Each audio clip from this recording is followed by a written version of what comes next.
And now we talk about the perceived gravity.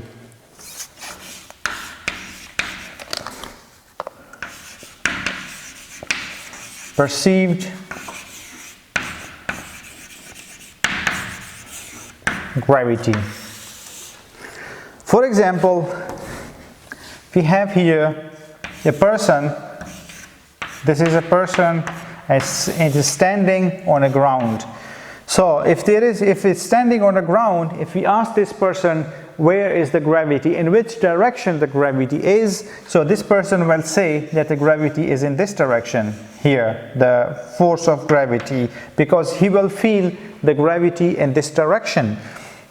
And there is a normal force that is on this person, because if there is a force, gravitational force, there must be an acceleration, but we see here there is no acceleration, so there must be another opposite force that must cancel this force, and this force is known as the normal force. Imagine now the same person is now hanging. So this is the same person that is hanging like this. So this is a string or a rope, and this person is hanging. And now if we ask this person in which direction the gravity is, or in which direction this person is feeling the gravity, and he will again say that the gravity is in this direction. We have the gravitational force, and there will be a tension, so it is same as this normal force. So we have a tension is equal to this force of gravity or normal force.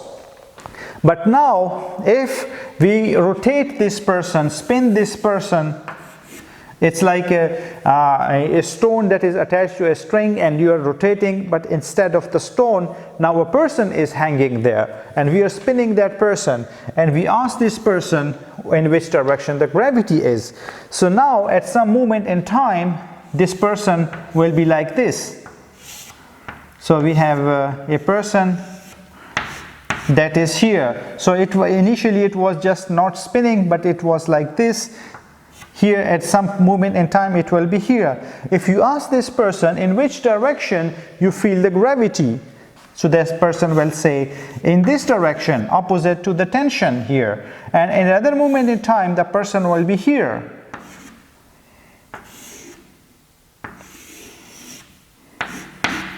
So this is the direction of the gravity. So you will always feel the gravity in opposite to the tension in the string, and this gravity is known as the perceived gravity. If you are spinning in a circular path, and that is called the gravity, the force that is in this direction, you can see here this person will feel a force in this direction, and this force is known as the perceived gravity. So, and this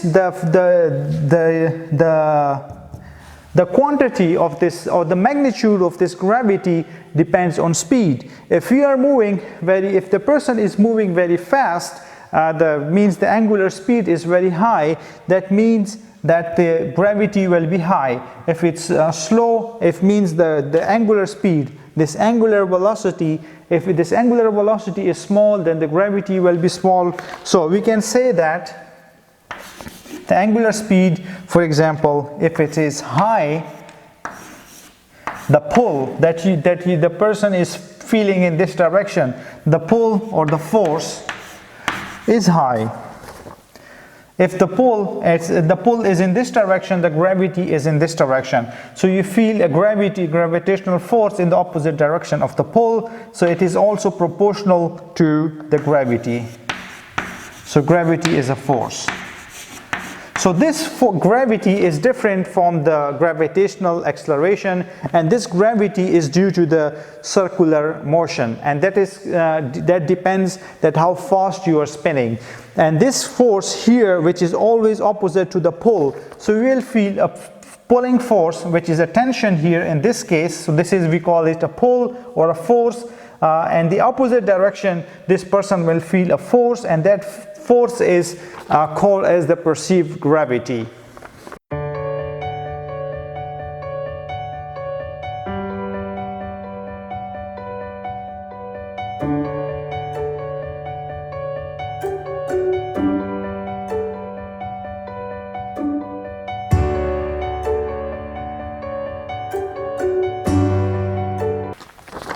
And now, since we talked about the perceived gravity, so the perceived gravity was that if, for example, a person is hanging like this. So this person is hanging here, and this is a rope, and this person will feel a tension. So there will be a tension in this rope or this string. So this is a tension here. So this person will feel a pull in this direction.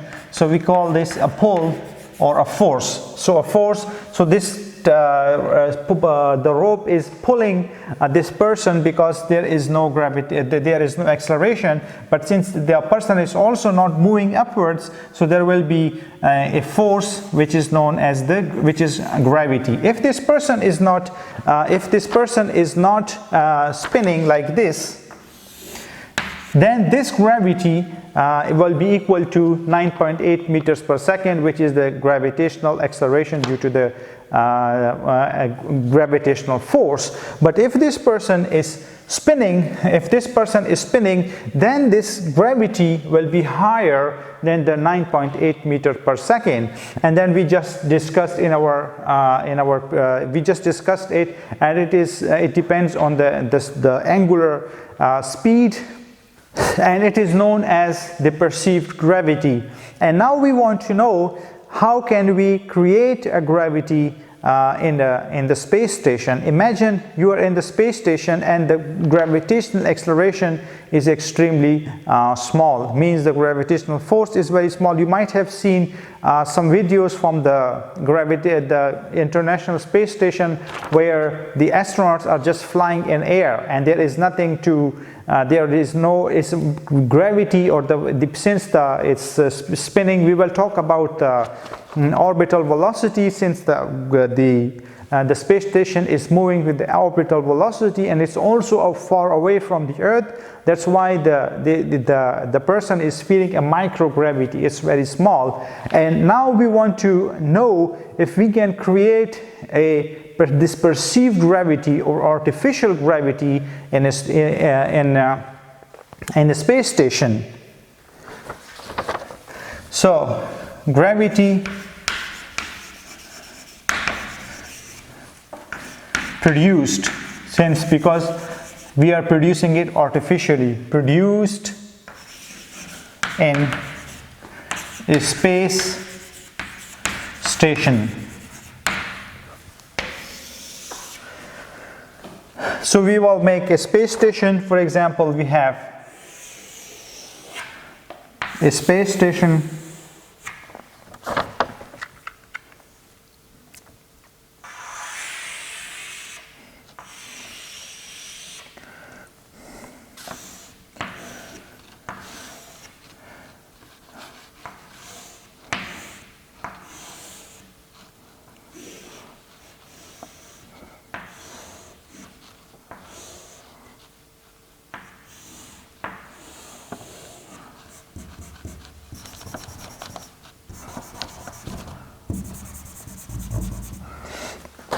So we have this the space station, and it is spinning with the omega, the angular velocity, and we want to know that how much acceleration or the gravity is produced. Since we all have already talked about the perceived gravity, since it is spinning in this direction, and if there is a person, for example, this is a person that is standing here, and if this is spinning, this person, the space station, the ground of the space station, since the person is standing on the ground of the space station, so this person will feel a force because this is spinning in a circular path. So this person will feel this force, which is the centripetal force. And we just talked about this perceived gravity, since there will be in this direction with the same amount of force, which will be perceived gravity.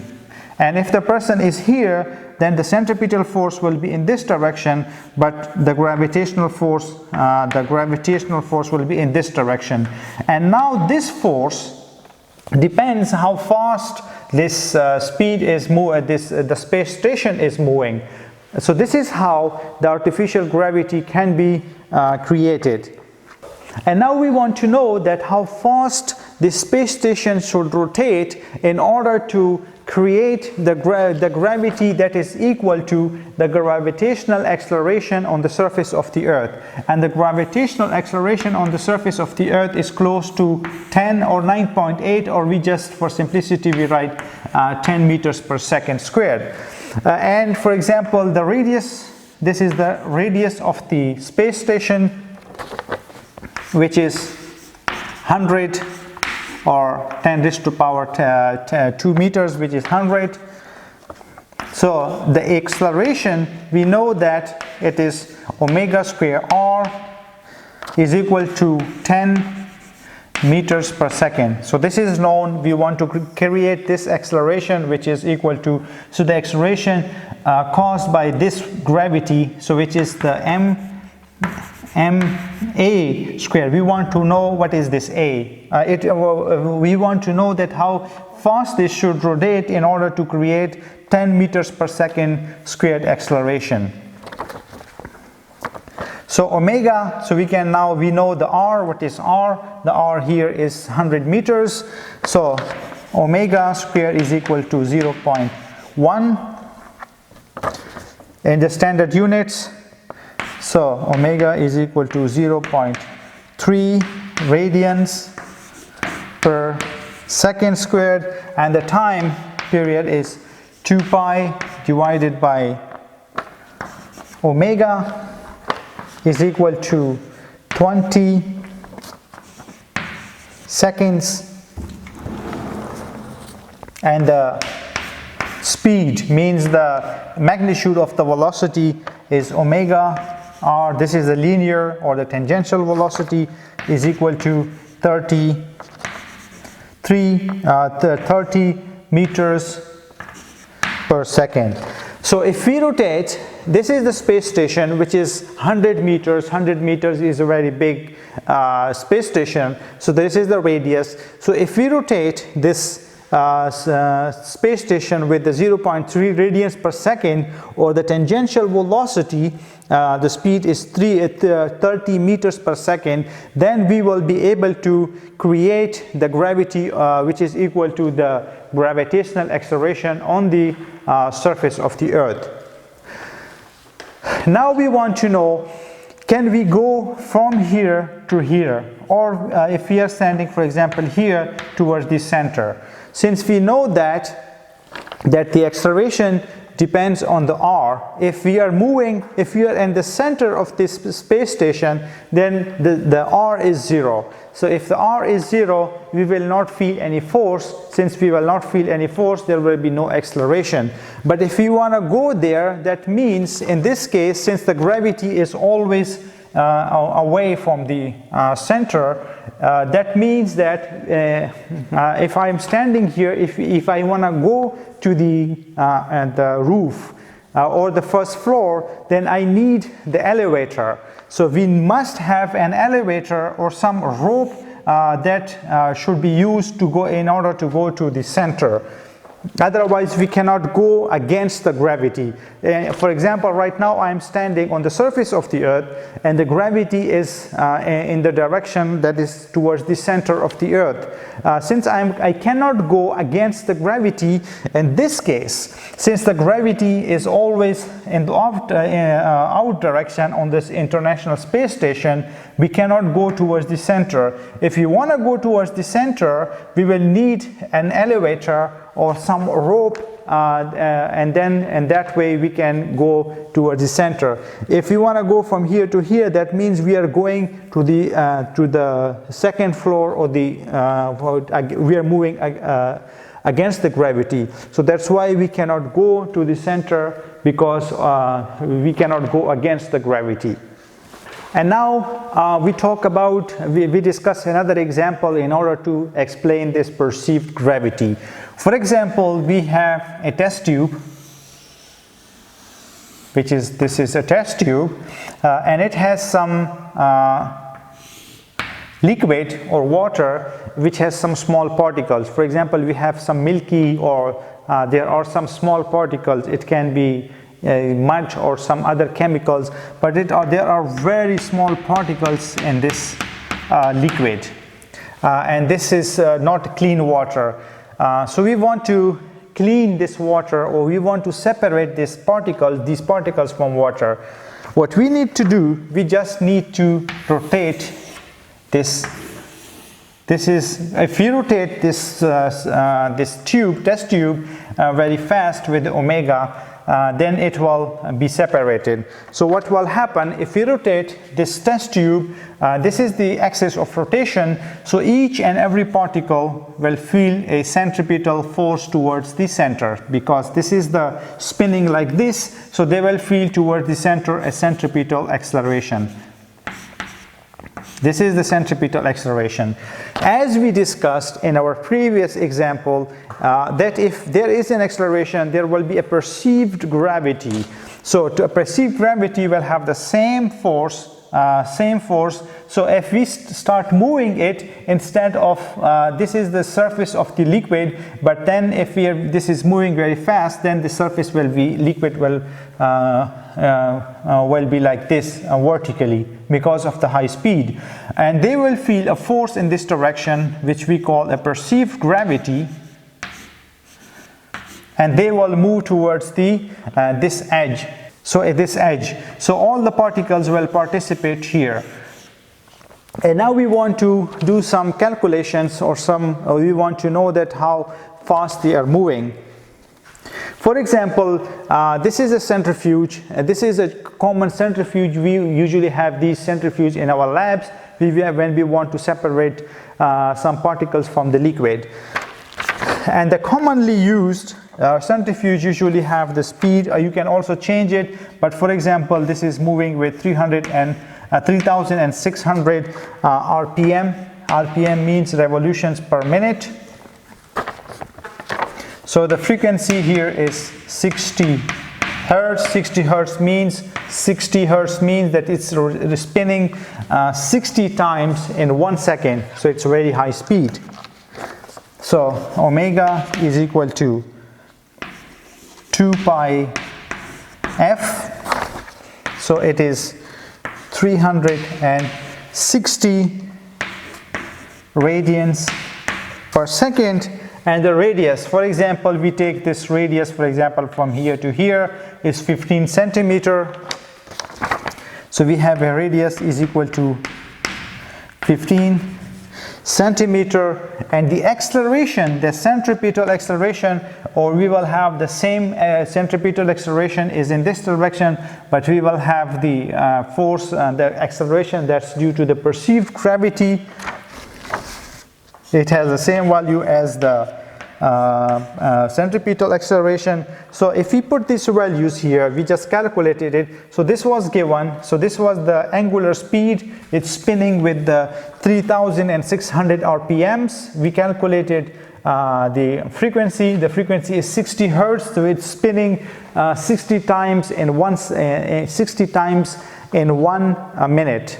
In 1 second, and we calculated the omega. Omega is 360 radians per second, and radius is 15. So we calculated this. If we want to calculate, so we have the omega and we have the r. So if we put these values, so this is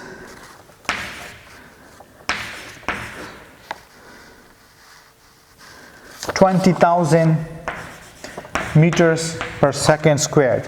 So this acceleration, which is in this direction, so this is the acceleration equal to centripetal acceleration, which we can also say that the perceived gravity, which is 2,000 times higher than the gravity that is because of the gravitational acceleration. And the gravitational acceleration is always towards the center of the earth, and its value is 10 meters per second squared. So this acceleration, which is due to the spinning, is 2,000 times higher than the gravitational acceleration. That means that these particles are now, when they were not spinning, these particles are 2,000 times heavier than when they were not spinning. So when they are heavier, so they will go towards the for example, so this acceleration is so high, this is 20,000 times higher than the gravitational acceleration. So this is very small, so they were just, the particles were just suspended in the liquid due to thermal or the thermal energy, but when they were, when we started spinning it, due to the spinning, this centripetal acceleration or this perceived gravity or the acceleration due to this perceived gravity is 20,000 higher than this gravity. That's why we can easily separate these particles from the liquid. Now we take another example that you can try at your home. For example, you have a string or a rope and we have a bucket of water. So we have a bucket which is water. So this is water.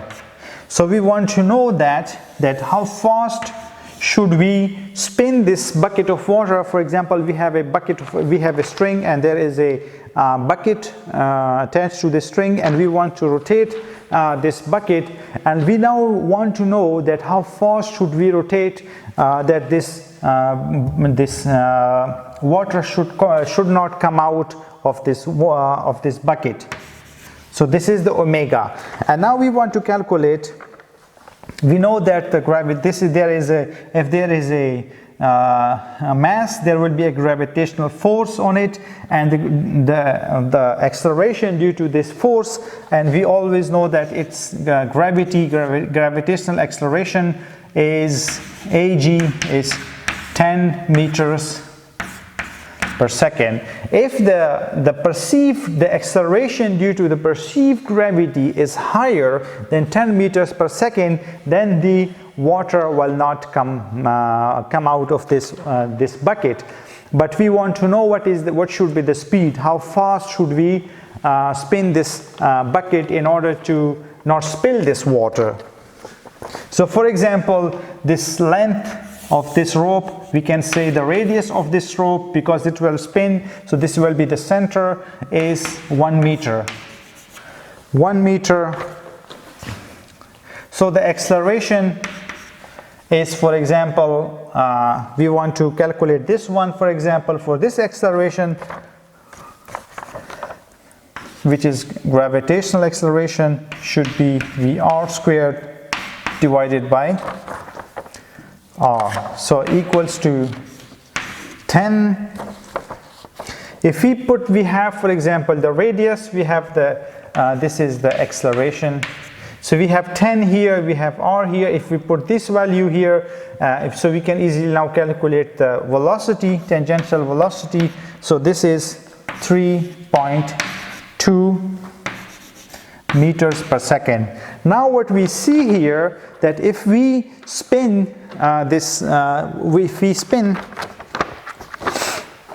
so now if we spin the bucket with tangential velocity of 3.2 meters per second, it will be equal to. So now what we see here, that if we spin this bucket with the tangential velocity, we know that tangential velocity is the tangential velocity that was changing, that we talked about, is 3.2 meters per second. The perceived gravity, which will be outward, which will keep the water in the bucket, will be 10 meters per second. If the speed is higher than 3.2 meters per second, that means that the speed is higher than 3.2 meters per second squared. Then the acceleration due to this gravity, the perceived gravity, will be higher than 10 meters per second, which is the gravitational acceleration, and then the water will not come out if we spin this bucket. And now we can calculate the period. This 2 pi r divided by v. So we have the r is here 1 meter. We have the speed. So the speed, if the speed is, the period is smaller than 2 seconds, so this is the 2 seconds, then the water will not come out of this bucket.